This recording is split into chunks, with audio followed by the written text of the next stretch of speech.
Our 16th president, Abraham Lincoln, knew that change was necessary in order for our nation to progress. The Southern states did things that limited his freedom for action. Lincoln, as well as the Republican Party, knew that the Emancipation Proclamation would not be valid after the war, which is why the motion to pass the 13th Amendment began. After the 13th Amendment was passed, Reconstruction began. The Reconstruction was an era following the U.S. Civil War, and it was an effort made to try and reunify the divided nation. It was made to integrate African Americans into society. There were people in government who believed that slaves needed to be freed. However, the controversial steps taken that were necessary to succeed in this unification led to the rise of racial hate groups such as the Ku Klux Klan, the KKK. During Reconstruction, segregation was very much so still present, and African Americans were free but not equal. Black codes were adopted by the Midwestern states, and these were made to regulate or inhibit the migration of free African Americans to the Midwest. These codes were then adopted by Southern states to reimpose social structure. After these laws were made, states started to issue laws that abolished civil rights for African Americans. Some of these states made laws so restricted that they resembled the old system of slavery and forced labor. The Freedmen's Bureau began because members in government believed that since they were the ones that gave slaves their freedom, it was now their responsibility to make sure they gave them a new and hopefully better overall status of life.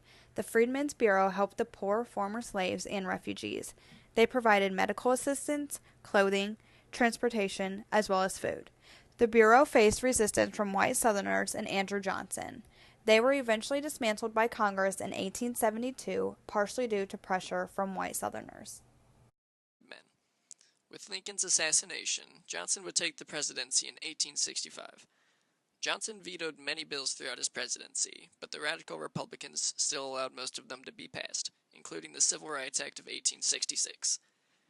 Radical Republicans were a faction within the Republican Party of the United States who wanted the complete eradication of slavery. They saw Johnson's plans as too lenient, and they pushed for the ratification of the 14th Amendment, along with the 1867 Military Reconstruction Acts, which allowed for better government of the Southern states.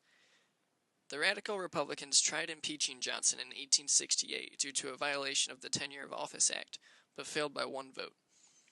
With the impeachment and other problems, Johnson lost much of his power, and therefore lost the next election to Ulysses S. Grant. At this time, there was a debate going on about whether the country should use soft or hard money.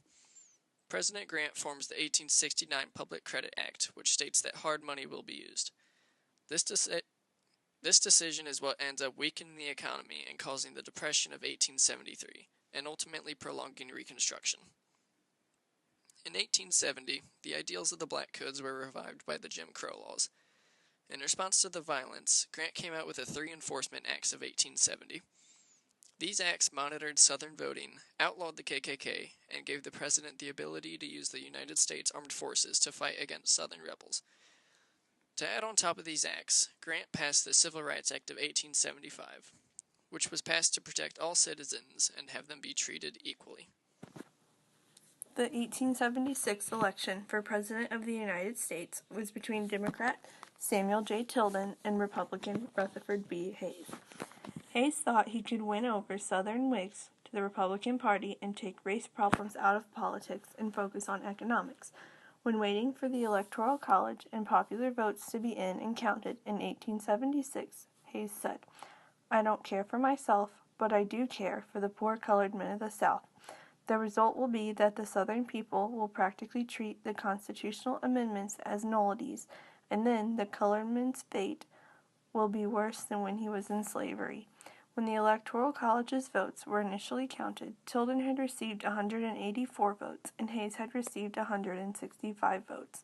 In order to be elected president, a candidate must receive 185 of the 369 votes at that time. Florida, Louisiana, and South Carolina's electoral votes were disputed.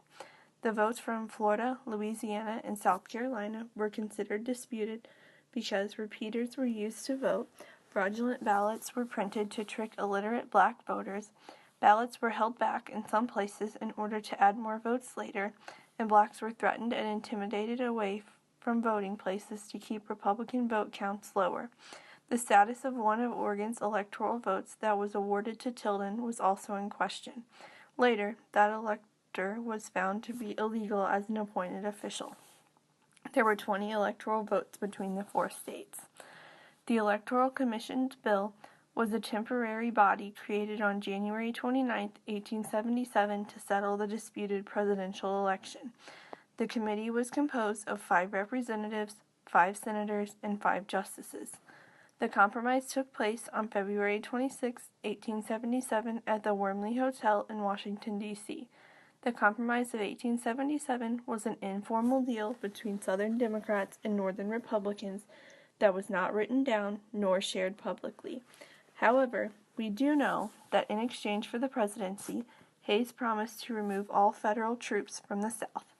The committee awarded all the disputed electoral votes in Florida, Louisiana, Oregon, and South Carolina to Hayes. The last electoral votes from South Carolina were given to Hayes the day after the compromise. When the committee awarded all 20 disputed electoral votes to Hayes, he won the presidency 185 to 184 over Tilden. Hayes was sworn into presidency on March 3, 1877, and by the end of April 1877, he had removed all troops from the South as he promised, effectively ending Reconstruction.